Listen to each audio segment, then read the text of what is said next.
Hello ಎಲ್ರಿಗೂ ನಮಸ್ಕಾರ. Welcome back to my new vlog. ಇವತ್ತು ಮನೆಯಲ್ಲಿ ಫಂಕ್ಷನ್ ಇರೋದ್ರಿಂದ ಎಲ್ಲರೂ ಆಲ್ರೆಡಿ ಬೇಗ ಎದ್ದು ರೆಡಿಯಾಗಿ ಹೋಗ್ತಾ ಇದ್ದೀವಿ. ಏನು ಫಂಕ್ಷನ್ ಅಪ್ಪ ಅಂದರೆ ನನ್ನ ತಂಗಿ ಎಂಗೇಜ್ಮೆಂಟು.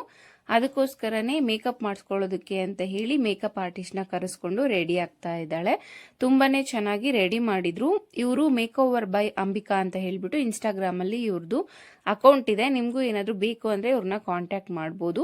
ಇವಳಿಗೆ ಮಾಡಿದಂಥ ಹೇರ್ ಸ್ಟೈಲು ಈ ರೀತಿನಲ್ಲಿದೆ. ನಾವು ಹಿಂದಿನ ದಿನನೇ ನೆಟ್ಟಲ್ಲೆಲ್ಲ ಸರ್ಚ್ ಮಾಡಿ ಸ್ಯಾರಿಗೆ ಜೊತೆಗೆ ಬೇಸಿಗೆ ಕಾಲ ಆಗಿರೋದ್ರಿಂದ ಫ್ರೀ ಹೇರ್ಸ್ ಎಲ್ಲ ಬೇಡ ಅಂತ ಹೇಳಿ ಈ ಒಂದು ಹೇರ್ ಸ್ಟೈಲ್ನ ಸೆಲೆಕ್ಟ್ ಮಾಡಿದ್ವಿ. ಅವಳ ಫ್ರೆಂಡ್ಸ್ ಎಲ್ಲ ಬಂದು ತಿಂಡಿ ತಿನ್ಕೊಂಡು ಹರಟೆ ಹೊಡ್ಕೊಂಡು ತುಂಬ ಚೆನ್ನಾಗಿ ಇದ್ರು. ಫೈನಲ್ ಲುಕ್ಕು ನೋಡಿ ಈ ರೀತಿನಲ್ಲಿದೆ. ವಿಡಿಯೋದವರು ಫೋಟೋದವರು ಎಲ್ಲರೂ ಬಂದಿದ್ರು. ಆ ಕಾರ್ ಹತ್ತೋದು ವಿಡಿಯೋ ಮಾಡಬೇಕು ಅಂತ ಹೇಳಿ ಆ ಕಾರ್ನಂತೂ ಮುಂದೆ ನಿಲ್ಲಿಸಿ ಹಿಂದೆ ನಿಲ್ಲಿಸಿ ಅಲ್ಲಿ ನಿಲ್ಲಿಸಿ ಅಂದ್ಕೊಂಡು ಅವಳು ಕಾರ್ ಹತ್ತೋದೇ ಒಂದು 10 ನಿಮಿಷ ಆಯಿತು. ಮನೆಯಿಂದ ಇವಾಗ ದೇವಸ್ಥಾನಕ್ಕೆ ಬಂದಿದ್ದೀವಿ. ಫಂಕ್ಷನ್ ಇದ್ದಿದ್ದು ದೇವಸ್ಥಾನದಲ್ಲಿ.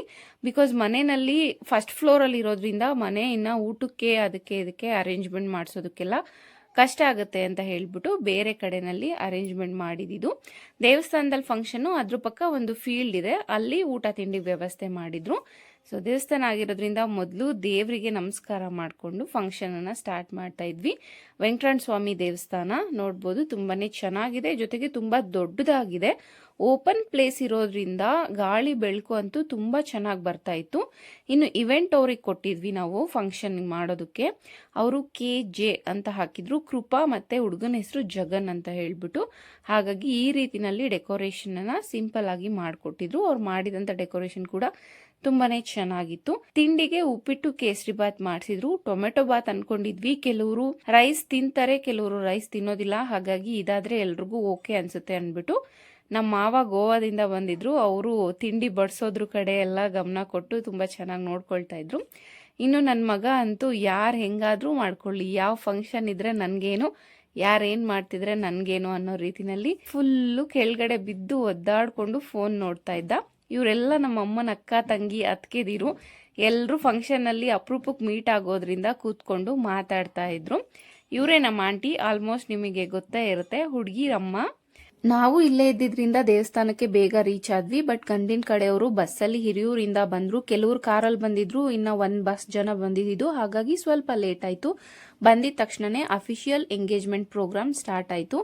ಅರ್ಚಕರು ಇಬ್ರದು ಹೆಸರು, ರಾಶಿ, ನಕ್ಷತ್ರ ಎಲ್ಲವನ್ನ ಕೇಳ್ಕೊಂಡು ಪೂಜೆ ಮಾಡ್ತಾ ಇದ್ರು. ಬಿಕಾಸ್ ಫಸ್ಟ್ ಡೇಟ್ಗೆ ಪೂಜೆಯಿಂದನೇ ಸ್ಟಾರ್ಟ್ ಮಾಡಬೇಕು ಅಂತ ಹೇಳಿ ಹುಡುಗಿ ಇಬ್ರಿಗೂ ದೇವ್ರ ಹತ್ರ ಇರುವಂತ ಹೂವನ್ನ ಹಾಕಿ ಆಶೀರ್ವಾದ ಮಾಡ್ತಾ ಇದ್ರು. ಇನ್ನು ನನ್ನ ತಂಗಿ ಅಂತೂ ಫುಲ್ ಎಕ್ಸೈಟ್ಮೆಂಟ್ ಅಲ್ಲಿ ಇದ್ಲು. ಫಂಕ್ಷನ್ನು ಎಂಗೇಜ್ಮೆಂಟು ಅನ್ಕೊಂಡು ರಾತ್ರಿ ಎಲ್ಲ ಮೆಹಂದಿ ಹಾಕಿಸ್ಕೊಳ್ಳೋದ್ರಿಂದ ಹಿಡಿದು ಬ್ಯಾಂಗಲ್ಸ್ ತಗೊಳ್ಳೋದು, ಚಿಕ್ಕ ಪುಟ್ಟ ಶಾಪಿಂಗ್ ಎಲ್ಲ ಅವಳೇ ಮುಂದೆ ನಿಂತು ಮಾಡ್ತಾ ಇದ್ಲು. ಅವಾಗಲೇ ಗೊತ್ತಾಯ್ತು ಹುಡುಗಿ ಮದುವೆ ಆಗೋದಕ್ಕೆ ತುಂಬಾನೇ ಖುಷಿಯಲ್ಲಿದ್ದಾಳೆ ಅಂತ. ನಮಗೂ ಕೂಡ ಅದೇ ಬೇಕಾಗಿದ್ದು. ಹುಡುಗಿ ಇಬ್ರು ಮನಸ್ಫೂರ್ತಿಯಾಗಿ ಒಪ್ಪಿದ್ರೆ ನಮ್ಗೇನು ಅಭ್ಯಂತರ ಇಲ್ಲ ಅಂತ ಅನ್ಸಿ ನಮಗೂ ಕೂಡ ಖುಷಿ ಆಯ್ತು. ಇನ್ನು ಅಂಕಲ್ ಆಂಟಿ ಕೂಡ ಖುಷಿಯಾಗಿದ್ರು. ಬಿಕಾಸ್ ಹುಡುಗಂದು ಚಿಕ್ಕನಾಕ್ನಳ್ಳಿನೇ ಅಂತ ಹೇಳ್ಬಿಟ್ಟು ಇವರೆಲ್ಲರೂ ಹುಡುಗನ ಕಡೆಯವರು. ಅವ್ರಿಗೆ ತುಂಬಾ ಬಳಗ ಜಾಸ್ತಿ, ದೊಡ್ಡಪ್ಪದಿರು, ಚಿಕ್ಕಪ್ಪದಿರು, ಅವ್ರ ಮಿಸ್ಸಸ್ಸು, ಅಕ್ಕ ತಂಗಿದಿರು ಅಂತ ಅನ್ಬಿಟ್ಟು ಬರೀ ಟೇಬಲ್ ಮೇಲೆ ತಟ್ಟೆ ಜೋಡಿಸೋದಕ್ಕೆ ಅಂತಾನೆ ಇಷ್ಟು ಜನ ಲೈನ್ ಆಗಿ ಬಂದು ನಿಂತ್ಕೊಂಡಿದ್ರು. ನೋಡಿ ಖುಷಿನೂ ಆಯ್ತು, ಶಾಕು ಆಯ್ತು. ನನ್ನ ತಂಗಿ ಇವರೆಲ್ಲರೂ ಅದು ಹೇಗೆ ನಿಭಾಯಿಸ್ತಾಳೋ ಗೊತ್ತಿಲ್ಲ, ಬಳಗ ತುಂಬಾ ಜಾಸ್ತಿನೇ ಇದೆ ಅಂತ. ಈಗ ಹುಡುಗಿನ ಜೊತೆಯಲ್ಲಿ ಕೂರ್ಸೋ ಅಂತ ಟೈಮು. ಸೊ ಇಬ್ರು ಬಂದ್ಬಿಟ್ಟು ಸಭೆಗೆ ನಮಸ್ಕಾರ ಮಾಡಿ ಚೇರ್ ಮೇಲೆ ಕುತ್ಕೊಳ್ಳಿ ಅಂತ ಹೇಳಿದ್ರು. ಫಸ್ಟಿಗೆ ತವ್ರ ಮನೆಯಲ್ಲಿ ಕೊಡೋ ಅಂತ ಸ್ಯಾರಿನ ಹಾಕೊಂಡಿರ್ಬೇಕು. ಅದಾದ್ಮೇಲೆ ಗಂಡಿನ ಮನೆಯಲ್ಲಿ ಕೊಡೋ ಅಂತ ಸ್ಯಾರಿನ ಚೇಂಜ್ ಮಾಡಬೇಕು. ಇದು ನಮ್ಮ ಮನೆಯಲ್ಲಿ ನಮ್ಮ ಆಂಟಿ ಅವಳಿಗೋಸ್ಕರ ತಂದಿರೋ ಅಂತ ಸ್ಯಾರಿ. ಇದಾದ್ಮೇಲೆ ಗಂಡಿನ ಕಡೆಯವ್ರು ಕೊಡೋ ಅಂತ ಸ್ಯಾರಿನ ಚೇಂಜ್ ಮಾಡ್ಕೊಂಡು ಬರ್ತಾಳೆ. ಸೊ ಮೊದಲಿಗೆ ಒಂದು 9 ಜನ ಅರ್ಶಿನ ಕುಂಕುಮ ಇಡಬೇಕು, ಅದಾದ್ಮೇಲೆ ಅವ್ರು ಸ್ಯಾರಿ ಕೊಡ್ತಾರೆ ಅಂತ ಹೇಳಿದ್ರು. ಹಾಗಾಗಿ ಎಲ್ಲರೂ ಅರ್ಶಿನ ಕುಂಕುಮ ಇಡ್ತಾ ಇದ್ರು. ಅವಳಿಗೆ ಏನಂದ್ರೆ ಮೇಕಪ್ ಎಲ್ಲ ಹೋಗ್ಬಿಡುತ್ತೆ, ಕುಂಕುಮ ಜಾಸ್ತಿ ಇಡಬೇಡಿ ಅಂತ ಫುಲ್ಲು ಕಾನ್ಶಿಯಸ್ ಆಗಿ ಹೇಳ್ತಾ ಇದ್ಲು. ಎಲ್ರಿಗೂ ಕುಂಕುಮ ಎತ್ಕೊಂಡಿದ ತಕ್ಷಣನೇ ಸ್ವಲ್ಪ ಇಡಿ ಅಂತ ಹೇಳ್ತಾ ಇದ್ಲು. ಈಗ ನಮ್ಮಮ್ಮ ಶಾಸ್ತ್ರ ಮಾಡ್ತಾ ಇದ್ದಾರೆ. ನಮ್ಮಮ್ಮನ ಸ್ವಂತ ತಂಗಿ ಮಗಳು ಅವಳು. ಹಾಗಾಗಿ ನಾವು ಬಿಟ್ಕೊಡೋಂಗಿರ್ಲಿಲ್ಲ, ಎಲ್ಲ ಫಂಕ್ಷನ್ನು ಮುಂದೆ ನಿಂತ್ಕೊಂಡೇ ಮಾಡಬೇಕಾಗಿತ್ತು. ಅವಳು ನನ್ಗೆ ಆಂಟಿ ಮಗಳೇ ಇರ್ಬೋದು, ಬಟ್ ಸ್ವಂತ ತಂಗಿಗಿಂತ ಜಾಸ್ತಿ ಅಂತಾನೆ ಹೇಳ್ಬೋದು. ಚಿಕ್ಕ ವಯಸ್ಸಿಂದ ತುಂಬಾ ಅಟ್ಯಾಚ್ಮೆಂಟು. ಬಿಕಾಸ್ ನನಗಿನ್ನೂ ನೆನಪಿದೆ, ನಾನು 7th ಸ್ಟ್ಯಾಂಡರ್ಡಲ್ಲಿ ಇದ್ದಾಗ ಅವಳು ಹುಟ್ಟಿದ್ದು. ಆಗ ನಾನು ಅವಳನ್ನ ತೊಡೆ ಮೇಲೆ ಹಾಕ್ಕೊಂಡು ನನಗೆ ಗೊತ್ತಿದ್ದಂಥ ಸಿನಿಮಾ ಹಾಡುಗಳನ್ನೇ ಹೇಳ್ಕೊಂಡು ನಾನು ಅವಳನ್ನ ಮಲಗಿಸ್ತಾ ಇದ್ದೆ.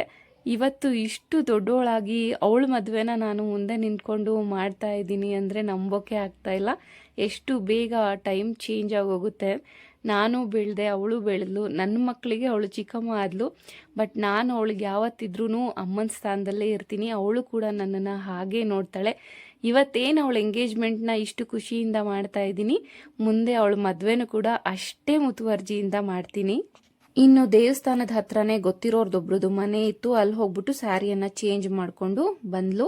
ಅವಳ ಫ್ರೆಂಡ್ಸ್ ಅಂತೂ ಛತ್ರಿ ಹಿಡ್ಕೊಂಡೇ ಓಡಾಡ್ತಾ ಇದ್ರು. ಬಿಕಾಸ್ ಅಷ್ಟು ಬಿಸಿಲಿತ್ತು. ನಾವು ಬರೋ ಅಷ್ಟೊತ್ತಿಗೆ ಇವರೆಲ್ಲರೂ ಕೂತ್ಕೊಂಡು ಹರಟೆ ಹೊಡಿತಾ ಇದ್ರು. ಹೆಣ್ಣು ಇನ್ನೂ ಬರಲಿಲ್ವಾ ಅಂತ ಫೋನ್ ಮಾಡಿ ಕೇಳ್ಕೊಳ್ಳೋದು. ಬಟ್ ಅವ್ರು ಕೊಟ್ಟಿರೋ ಅಂಥ ಗ್ರೀನ್ ಸ್ಯಾರಿಯಲ್ಲಿ ನನ್ನ ತಂಗಿ ಎಷ್ಟು ಚೆನ್ನಾಗಿ ಕಾಣಿಸ್ತಾ ಇದ್ಲು ಅಂದರೆ ತುಂಬಾ ಮುದ್ದಾಗಿ ಕಾಣಿಸ್ತಾ ಇದ್ಲು. ಅವಳದೇ ಆದ ಒಂದು ಖುಷಿಯಲ್ಲಿ ಅವಳು ತೇಲ್ತಾ ಇದ್ಲು ಅಂತಲೇ ಹೇಳಬಹುದು. ನನ್ನ ದೃಷ್ಟಿನೇ ತಾಗುತ್ತೆ, ಅಷ್ಟು ಚೆನ್ನಾಗಿ ಕಾಣಿಸ್ತಾ ಇದ್ಲು. ನನಗಂತೂ ಇಷ್ಟು ಚಿಕ್ಕ ಹುಡುಗಿಗೆ ಮದುವೆ ಮಾಡ್ತಾ ಇದ್ದೀವ ಅಂತ ಒಂದು ಕಡೆ ಬೇಜಾರಾದರೆ, ನನ್ನ ತಂಗಿ ಮದುವೆ ವಯಸ್ಸಿಗೆ ಬಂದ್ಲು ಅನ್ನೋ ಖುಷಿ ಕೂಡ ಇದೆ. ಇನ್ನು 5 ಜನ ಮಡ್ಲು ತುಂಬಬೇಕಾಗಿತ್ತು. ಅಂದರೆ ಕಡಲೆ ಬೆಲ್ಲವನ್ನು ಮಡ್ಲಿಗೆ ಹಾಕೋದು ಶಾಸ್ತ್ರ. ಇದನ್ನು ನಾನು ನನ್ನ ತಮ್ಮನ ಎಂಗೇಜ್ಮೆಂಟಲ್ಲಿ ಭೂಮಿಕಾಗೆ ಮಾಡಿದ್ದು ನೆನಪಾಯಿತು. ಈಗ ಇಲ್ಲಿ ಹುಡುಗನ ಅಕ್ಕ ತಂಗಿಯರು ಈ ಶಾಸ್ತ್ರವನ್ನು ಮಾಡ್ತಾ ಇದ್ದಾರೆ. ನನಗಂತೂ ಒಂದೊಂದ್ಸಲ ನಗುನೇ ಬರ್ತಾ ಇತ್ತು ನನ್ನ ತಂಗಿ ಬಿಹೇವಿಯರ್ಗೆ. ಬಿಕಾಸ್ ರೀಸೆಂಟಾಗಿ ಎಜುಕೇಷನ್ ಮುಗಿಸಿ ಜಾಬ್ ಮಾಡ್ಕೊಂಡಿದ್ದಂಥ ಹುಡುಗಿಗೆ ಮದುವೆ ಮಾಡ್ತಾ ಇದ್ದೀವಿ. ಮದುವೆಗೆ ಮೆಂಟಲಿ ಪ್ರಿಪೇರ್ ಆಗಿದ್ಲು ಅಂದ್ಕೊಳ್ಳಿ. ಬಿಕಾಸ್ ಎಲ್ರಿಗೂ ಗೊತ್ತೇ ಇರುತ್ತೆ, ಒಂದಲ್ಲ ಒಂದಿನ ಮದುವೆ ಆಗಲೇಬೇಕು, ಹೋಗಲೇಬೇಕು ಅಂದ್ಕೊಂಡು. ಬಟ್ ಶಾಸ್ತ್ರ ಸಂಪ್ರದಾಯಗಳಲ್ಲಿ ಸ್ವಲ್ಪ ಇಂಟ್ರೆಸ್ಟು ಕಡಿಮೆ. ಈಗಿನ ಕಾಲದ ಮಕ್ಕಳು ಹಾಗೆ ಇರ್ತಾರೆ, ಪ್ರಶ್ನೆ ಮಾಡೋದು ಜಾಸ್ತಿ, ಇದ್ಯಾಕೆ ಅದ್ಯಾಕೆ ಅಂದ್ಕೊಂಡು ಹೇಳೋ ರೀತಿನಲ್ಲಿ ಹೇಳಿ ಇದು ಹಾಗಲ್ಲ ಹೀಗೆ ಮಾಡಿಸ್ಕೊಂಡ್ಲೇಬೇಕು ಅಂತ ಹೇಳ್ಬಿಟ್ಟು ಪ್ರತಿಯೊಂದು ಶಾಸ್ತ್ರನೂ ಮಾಡಬೇಕಾಗಿತ್ತು. ಇನ್ನು ಮದುವೆ ಅಲ್ಲ, ಅದೆಷ್ಟು ಪ್ರಶ್ನೆಗಳು ಕೇಳ್ತಾಳೋ, ಅದು ಏನೇನೆಲ್ಲ ಮಾಡ್ತಾಳೋ ಅಂತ ನಮಗಂತೂ ನಗು ಬರ್ತಾ ಇತ್ತು ಅವಳ ಬಿಹೇವಿಯರ್ನ ನೋಡಿಕೊಂಡು. ಇನ್ನು ಚಿಕ್ಕ ಮಕ್ಕಳು ಇರೋವಾಗಂತೂ ಫಂಕ್ಷನ್ಸ್ನ ಅಟೆಂಡ್ ಮಾಡೋದು ತುಂಬಾನೇ ಕಷ್ಟ. ನನ್ನ ಮಗ ತುಂಬ ಹಠ ಮಾಡ್ತಾ ಇದ್ದ. ನಾನಂತೂ ಸ್ವಲ್ಪ ಹೊತ್ತಿಗೂ ಆಚೆ ಹೋಗೋದು, ಅವನನ್ನ ಸಮಾಧಾನ ಮಾಡ್ಕೊಂಬರೋದು, ಫಂಕ್ಷನನ್ನು ನೋಡೋದು ಇದೇ ಆಗ್ತಾ ಇತ್ತು. ಬಟ್ ಬೇಜಾರೇನಪ್ಪ ಅಂತಂದರೆ ಅವಳು ರಿಂಗ್ ಎಕ್ಸ್ಚೇಂಜ್ ಮಾಡೋವಾಗ್ಲೇ ನನಗಿರೋಕ್ಕಾಗಲಿಲ್ಲ. ನನ್ನ ಮಗ ತುಂಬಾ ಹಠ ಮಾಡ್ತಾ ಇದ್ದ. ಅವನಿಗೆ ಜನರನ್ನ ಕಂಡ್ರೆ ಆಗಲ್ಲ, ಎಲ್ಲರೂ ಬಂದ್ಬಿಟ್ಟು ಅವನನ್ನು ಎತ್ಕೊಳ್ಳೋಕೆ ಹೋಗೋದು, ಮುಟ್ಟೋದು, ಮುದ್ದಾಡೋದು ಈ ರೀತಿ ಮಾಡ್ತಾ ಇದ್ದಿದ್ರಿಂದ ತುಂಬ ಇರಿಟೇಟ್ ಆಗ್ಬಿಟ್ಟು ಅಮ್ಮ ಬೇಕು ಅಂತ ಹಠ ಮಾಡ್ತಾನೆ ಇದ್ದ. ಮೊದಲಿಗೆ ನಮ್ಮ ಕಡೆ ಬೆಳ್ಳಿಯನ್ನ ಕೊಟ್ಟು ಆಮೇಲೆ ಬಂಗಾರವನ್ನ ಹಾಕ್ತಾರೆ. ಹಾಗಾಗಿ ಹುಡುಗನಿಗೆ ಬೆಳ್ಳಿ ಬ್ರೇಸ್ಲೆಟ್ ಅನ್ನ ತಗೊಂಬಂದಿದ್ರು.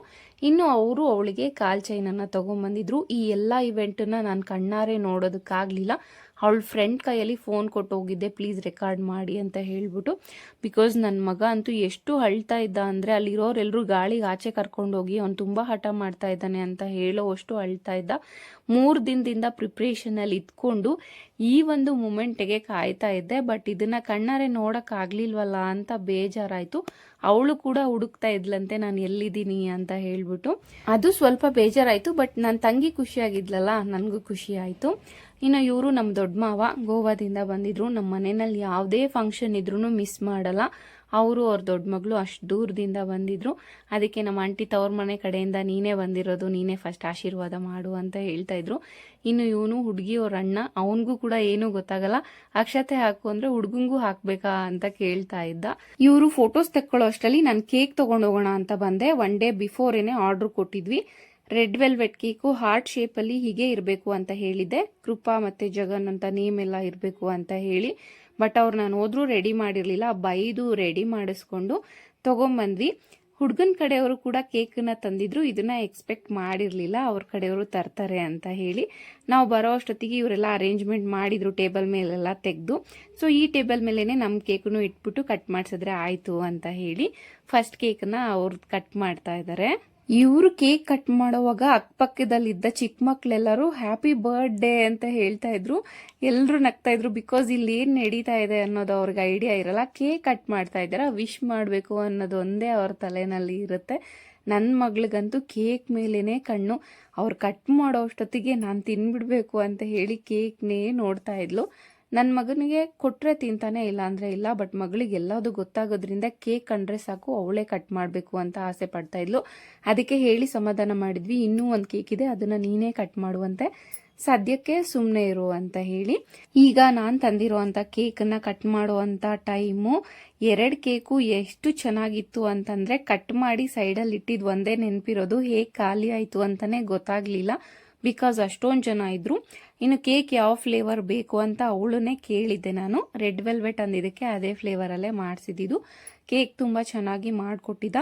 ಮಕ್ಕಳು ಜಾಸ್ತಿ ಇದ್ದಿದ್ದರಿಂದ ಕೇಕ್ ಕಟ್ ಮಾಡಿದ ತಕ್ಷಣವೇ ಖಾಲಿ ಆಗೋಯ್ತು ಅಂತಲೇ ಹೇಳಬಹುದು. Congratulations on your engagement. ಇಬ್ಬರು ಖುಷಿಯಾಗಿರಿ. ಇದೇ ಥರ ನಿಮ್ಮ ಲೈಫಲ್ಲಿ ಹಲವಾರು ಸೆಲೆಬ್ರೇಷನ್ಸ್ಗಳು ಮತ್ತೆ ಮತ್ತೆ ಬರ್ತಾ ಇರಲಿ ಅಂತ ಮನಸ್ಫೂರ್ತಿಯಾಗಿ ಹಾರೈಸ್ತೀನಿ. ಹುಡುಗ ಕೇಕ್ ತಿನ್ನಿಸ್ಬೇಕಾದ್ರೆ ಸಡನ್ನಾಗಿ ಇವಳು ಚೈನು ಕಟ್ಟಾಗೋಯ್ತು. ಹೊಸ ಜ್ಯುವೆಲರಿ ಸೆಟ್ ಅಂತೆ ಹಾಕಿದ್ದು ಅವರು. ಅವಳಿಗಂತೂ ಸ್ವಲ್ಪ ಭಯನೇ ಆಗೋಯ್ತು. ಅದನ್ನು ತೆಗೆದು ಸೈಡಲ್ಲಿ ಇಟ್ಬಿಟ್ಟು ಮತ್ತೆ ಸೆಲೆಬ್ರೇಷನ್ನ ಕಂಟಿನ್ಯೂ ಮಾಡಿದ್ವಿ. ಹುಡುಗ ಸ್ವಲ್ಪ ಸೈಲೆಂಟು, ಜಾಸ್ತಿ ಮಾತಾಡೋದಿಲ್ಲ. ನಮ್ಮ ಮಗಳು ಸ್ವಲ್ಪ ಬಾಯ್ ಬಡ್ಕಿ ಅಂತಲೇ ಹೇಳ್ಬೋದು. ಫಂಕ್ಷನ್ ಎಲ್ಲ ಮುಗ್ದಾದ್ಮೇಲೆ ಮುತ್ತೈದೆರೆಲ್ಲ ಸೇರಿ ಆರತಿ ಮಾಡೋ ಅಂಥ ಟೈಮು. ಹಾಡು ಹೇಳಿ ಅಂದರೆ ಮಾತ್ರ ಒಬ್ಬರು ಹಾಡು ಹೇಳ್ತಿರ್ಲಿಲ್ಲ, ಸುಮ್ಮನೆ ಆರತಿ ಬೆಳಗ್ತಾನೇ ಇದ್ರು. ನಾನು ಕೇಳ್ತಾ ಇದ್ದೆ, ಎಲ್ಲರೂ ಹೆಂಗಸ್ರುಗಳಿದ್ದೀರಾ, ಒಂದಾದರೂ ಹಾಡು ಹೇಳಿ ಅಂತ.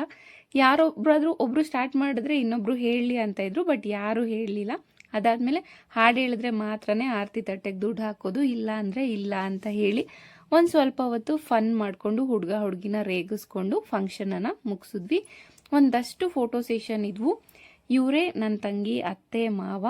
ಇವರು ಗೌರ್ಮೆಂಟ್ ಹೈಸ್ಕೂಲ್ ಟೀಚರ್ ಆಗಿದ್ಕೊಂಡು ರಿಟೈರ್ಡ್ ಆಗಿರೋದು. ಇಬ್ರು ತುಂಬಾನೇ ಸೈಲೆಂಟ್ ಅಂತಾನೆ ಹೇಳ್ಬೋದು. ಅತ್ತೆ ಮಾವ ಇಬ್ರು ಜಾಸ್ತಿ ಮಾತಾಡೋದಿಲ್ಲ. ಹುಡುಗ ಅಂತೂ ಇನ್ನೂ ಸೈಲೆಂಟು. ಫಂಕ್ಷನ್ ಮುಗಿಸ್ಕೊಂಡು ಊಟ ಮಾಡೋಣ ಅಂತ ಹೇಳಿ ಬಂದ್ವಿ. ಮಧ್ಯಾಹ್ನ ತುಂಬಾ ಬಿಸಿಲಿದ್ದಿದ್ರಿಂದ ಜಾಸ್ತಿ ಊಟನೂ ಮಾಡೋಕ್ಕಾಗಲಿಲ್ಲ. ಜೊತೆಗೆ ಹೊಟ್ಟೆ ಜಾಸ್ತಿ ಹಸ್ಕೊಂಡು ಮಾಡಿದ್ರು ಊಟ ಜಾಸ್ತಿ ಸೇರಲ್ಲ. ಕೇಟ್ರಿಂಗ್ ಅವರಿಗೆ ಊಟಕ್ಕೆ ಕೊಟ್ಟಿದ್ದು ತುಂಬಾನೇ ಚೆನ್ನಾಗಿ ಮಾಡಿದ್ರು. ಎಲ್ಲ ಅಡುಗೆನೂ ತುಂಬಾ ಚೆನ್ನಾಗಿತ್ತು. ನಾನು ನನ್ನ ತಂಗಿಗೆ ಅಂತ ಹೇಳಿ ಒಂದು ಗಿಫ್ಟನ್ನು ಕಸ್ಟಮೈಸ್ ಮಾಡಿಸಿದ್ದೆ. ಅದನ್ನು ನನ್ನ ಮಗಳು ಕೊಡ್ತಾ ಇದ್ದಾಳೆ. ಸರ್ಪ್ರೈಸ್ ಇದೆ ನಿನಗೆ ಅಂತ ಹೇಳಿಬಿಟ್ಟು IGP ಇಂದ ಕಸ್ಟಮೈಸ್ ಮಾಡಿಸಿದ್ದು. ಎಷ್ಟು ಚೆನ್ನಾಗಿ ಮಾಡಿಕೊಟ್ಟಿದ್ದಾರೆ ಅಂದರೆ ನಿಜವಾಗ್ಲೂ ತುಂಬಾ ಬ್ಯೂಟಿಫುಲ್ ಆಗಿತ್ತು. ಹಾಗೆ ಪ್ಯಾಕಿಂಗು ಕೂಡ ತುಂಬ ಚೆನ್ನಾಗಿತ್ತು. ಬಿಕಾಸ್ ಗ್ಲಾಸ್ ಐಟಮ್ಸ್ ಇದ್ದಿದ್ದು ಎಲ್ಲಿಂದ ಬರುತ್ತೆ ಅಂತ ಗೊತ್ತಿಲ್ಲ, ಅಷ್ಟು ಸೇಫ್ಟಿಯಾಗಿ ಕಳಿಸಿದ್ರು. ಒಂದು ಚೂರು ಕೂಡ ಕ್ರ್ಯಾಕ್ ಆಗಿರಲಿಲ್ಲ. ಹ್ಯಾಂಡಲ್ ವಿತ್ ಕೇರ್ ಅಂತ ಹೇಳಿಬಿಟ್ಟು ತುಂಬಾ ಚೆನ್ನಾಗಿ ಪ್ಯಾಕಿಂಗನ್ನು ಮಾಡಿ ಕಳಿಸಿದ್ರು. ನನಗಂತೂ ತುಂಬ ಖುಷಿ ಆಯಿತು. ನಾನು ಇವರ ಡೇಟನ್ನು ಕನ್ಫರ್ಮ್ ಮಾಡಿಕೊಂಡು ಕಸ್ಟಮೈಸ್ ಮಾಡಿಸಿದ್ದು. ಹ್ಯಾಪಿ ಎಂಗೇಜ್ಮೆಂಟ್ ಅಂತ ಹೇಳಿಬಿಟ್ಟು ಈ ರೀತಿ ರಿಂಗ್ ಇರೋವಂಥ ಒಂದು ಫ್ರೇಮ್ ಮೇಲೆ ಇವ್ರ ಹೆಸರು ಬರುತ್ತೆ, ಕೃಪಾ ಆ್ಯಂಡ್ ಜಗನ್ನಾಥ್ ಅಂತ ಹೇಳಿ. ಮಾರ್ಚ್ 1 ಇದ್ದಿದ್ದರಿಂದ 1/3/2026 ಅಂತ ಡೇಟ್ ಕೂಡ ಹಾಕ್ಸಿದ್ದೆ. ಇನ್ನು ಚಾರ್ಜರ್ ಪ್ಲಗ್ ಥರ ಇರುತ್ತೆ, USB ಕೇಬಲ್ಲು. ಅದಕ್ಕೆ ಕನೆಕ್ಟ್ ಮಾಡಿದ್ರೆ ಈ ರೀತಿ ಕಲರ್ ಆಗಿ ಲೈಟು ಚೇಂಜ್ ಆಗ್ತಾ ಹೋಗುತ್ತೆ. ಇವ್ರ ಲೈಫ್ ಕೂಡ ಇದೇ ರೀತಿ ಕಲರ್ಫುಲ್ ಆಗಿರಲಿ ಅಂತ ಕೇಳ್ಕೊಳ್ತೀನಿ. ಅವಳಂತೂ ಈ ಗಿಫ್ಟನ್ನು ನೋಡಿ ತುಂಬ ಖುಷಿಯಾದ್ಲು. ನಮ್ಮ ಆಂಟಿಗೂ ತುಂಬ ಖುಷಿ ಆಯಿತು. ಇದನ್ನು ಪ್ರೆಸೆಂಟ್ ಮಾಡಿ ನನಗೂ ತುಂಬ ಖುಷಿ ಆಯಿತು. ಎಂಗೇಜ್ಮೆಂಟ್ ರಿಲೇಟೆಡ್ ಏನಾದರೂ ಗಿಫ್ಟ್ ಕೊಡಬೇಕು ಅಂತ ಗೂಗಲಲ್ಲಿ ಸರ್ಚ್ ಮಾಡ್ತಾ ಇದ್ದೆ. ಆಗ ನನಗೆ ಸಿಕ್ಕಿದ್ದು IGP. ಬಟ್ ನಿಜವಾಗ್ಲೂ ತುಂಬಾ ಚೆನ್ನಾಗಿ ಕಸ್ಟಮೈಸನ್ನು ಮಾಡಿಕೊಟ್ಟಿದ್ದಾರೆ. ಇದು ಅವಳು ಲೈಫ್ ಟೈಮ್ ಮೆಮೊರಿ ಆಗಿ ಇಟ್ಕೊಳ್ತಾಳೆ. ನೀವು ಕೂಡ ಯಾರಿಗಾದರೂ ಈ ರೀತಿನಲ್ಲಿ ಗಿಫ್ಟ್ ಕೊಡಬಹುದು ಅಂದರೆ ಇದನ್ನು ನೀವು ರೆಫರೆನ್ಸ್ ಆಗಿ ತಗೊಳ್ಬಹುದು. It's very beautiful. ಇವತ್ತಂತೂ ನನ್ನ ಮಗ ಎಷ್ಟು ಅಯ್ಯೋ ಅನ್ನಿಸ್ತಾ ಅಂದರೆ ನಿಜವಾಗ್ಲೂ ಸಖತ್ ಬೇಜಾರಾಗೋಯ್ತು. ಒಂದು ಫೋಟೋ ತೆಗೆಸ್ಕೊಳಕ್ಕಾಗಲಿಲ್ಲ, ಒಂದು ವಿಡಿಯೋ ಮಾಡ್ಕೊಳಕ್ಕಾಗಲಿಲ್ಲ. ಇಷ್ಟೆಲ್ಲ ರೆಡಿಯಾಗಿ ಏನು ಮಾಡ್ಕೊಳಕ್ಕಾಗಲಿಲ್ವಲ್ಲ ಅಂತ ತುಂಬ ಬೇಜಾರಾಯಿತು. ಇದಕ್ಕಿಂತ ಇನ್ನೊಂದು ಬೇಜಾರು ಅಂದರೆ 3 ದಿನಕ್ಕೆ ಮುಂಚೆನೆ ಬಂದು ಫಂಕ್ಷನ್ನಿಗೆ ಅಂತ ಪ್ರತಿಯೊಂದು ಚಿಕ್ಕ ಪುಟ್ಟ ಶಾಪಿಂಗಲ್ಲೂ ಜೊತೆಲಿ ಇಟ್ಕೊಂಡು ಎಲ್ಲ ಪ್ರಿಪೇರ್ ಮಾಡಿದ್ರೆ ಅವ್ರು ರಿಂಗ್ ಎಕ್ಸ್ಚೇಂಜ್ ಮಾಡೋವಾಗ್ಲೇ ನಾನು ಡೈರೆಕ್ಟಾಗಿ ನೋಡೋಕ್ಕಾಗಲಿಲ್ಲ. ಆ ಟೈಮಲ್ಲಿ ನನ್ನ ಮಗ ತುಂಬ ಹಠ ಮಾಡ್ತಾ ಇದ್ದ ಅಂದ್ಬಿಟ್ಟು ನಾನು ಅವನನ್ನು ಎತ್ಕೊಂಡು ಆಚೆ ಬಂದೆ. ಅವನಿಗೆ ಜನ ಅಂದರೆ ಆಗಲ್ಲ, ಫಂಕ್ಷನ್ ಅಂದರೆ ಆಗಲ್ಲ, ಎಂಗೇಜ್ಮೆಂಟ್ಗೆ ಈ ಥರ ಹಠ ಮಾಡ್ತಿದ್ದಾನೆ ಅಂದರೆ ಮದುವೆನ ಇವರಿಬ್ರು ಇಟ್ಕೊಂಡು ನಾನು ಅದೇನು ಮಾಡ್ತೀನಿ ಅಂತ ನನಗೆ ಇಮ್ಯಾಜಿನ್ ಕೂಡ ಮಾಡ್ಕೊಳಕ್ಕಾಗ್ತಾ ಇಲ್ಲ. ನನ್ನ ಮಗಳು ಇದ್ದಿದ್ದತ್ರ ಇರಲ್ಲ, ಅವಳು ಆಟ ಆಡೋದಕ್ಕೆ ಹೊರಟೋಗ್ಬಿಡ್ತಾಳೆ. ಯಾರು ಸಿಕ್ಕಿದ್ರೆ ಅವ್ರ ಜೊತೆ ನಾನು ಹೋಗ್ಬಿಡ್ತಾಳೆ. ಇವನು ನನ್ನನ್ನು ಬಿಟ್ಟು ಬೇರೆಯವ್ರ ಹತ್ರ ಯಾರ ಹತ್ರನೂ ಹೋಗಲ್ಲ. ಇಬ್ರು ಒಂಥರ ಆಪೋಸಿಟ್ಟು. ಹಾಗಾಗಿ ಇಬ್ರು ಮಕ್ಕಳನ್ನು ಕಟ್ಕೊಂಡು ನಿಜವಾಗ್ಲೂ ಫಂಕ್ಷನ್ಸ್ ಮಾಡೋದು ಅಟೆಂಡ್ ಮಾಡೋದು ಇದೆಯಲ್ಲ, ಅಟೆಂಡ್ ಬೇಕಾದ್ರೆ ಮಾಡ್ಕೊಂಡು ಹಿಂಗೆ ಹೋಗಿ ನೆಂಟರು ಮನೆಗಳಲ್ಲಿ ಫೋಟೋ ತೆಗೆಸ್ಕೊಂಡು ಬರೋದಿದೆ. ಈ ಸ್ವಂತ ಮನೆಗಳಲ್ಲಿ ಫಂಕ್ಷನ್ ಮಾಡ್ತೀವಿ ಅಂದರೆ ಎಲ್ಲ ಕೆಲಸನೂ ಮಾಡಿಕೊಂಡು ನಿಜವಾಗ್ಲೂ ಆಗಲ್ಲ, ಸಾಕಾಗೋಯ್ತು. ಬಟ್ ಫೈನಲಿ ನನ್ನ ತಂಗಿ ಹ್ಯಾಪಿ ಆಗಿದ್ಲು. ಸೊ ಖುಷಿ ಆಯಿತು. ಅವಳ ಒಂದು ದಿನ ತುಂಬ ಚೆನ್ನಾಗಾಯಿತು. ಸೊ ಕಂಪ್ಲೀಟಾಗಿ ನಾನು ಅವಳದೇ ವಿಡಿಯೋಸನ್ನ ಕ್ಯಾಪ್ಚರ್ ಮಾಡಿದ್ದೀನಿ. ನಮ್ಮದು ಅದರಲ್ಲಿ ಏನು ಅಷ್ಟಾಗಿ ಕವರ್ ಮಾಡೋದಕ್ಕಾಗಿರಲಿಲ್ಲ. ಐ ಹೋಪ್ ಈ ವಿಡಿಯೋ ನಿಮಗೆ ಇಷ್ಟ ಆಗಿದೆ ಅಂತ ಅಂದ್ಕೊಳ್ತೀನಿ. ಇದಾಗಿತ್ತು ನನ್ನ ತಂಗಿಯ ಎಂಗೇಜ್ಮೆಂಟ್ ವ್ಲಾಗ್ ಅಂತ ಹೇಳ್ತಾ ಈ ವ್ಲಾಗ್ನ ಇಲ್ಲಿಗೆ ಮುಗಿಸ್ತಾ ಇದ್ದೀನಿ. ಮತ್ತೆ ಸಿಗ್ತೀನಿ ಮುಂದಿನ ವ್ಲಾಗಲ್ಲಿ. ಅಲ್ಲಿವರೆಗೂ take care and thank you so much. Please do watch and subscribe.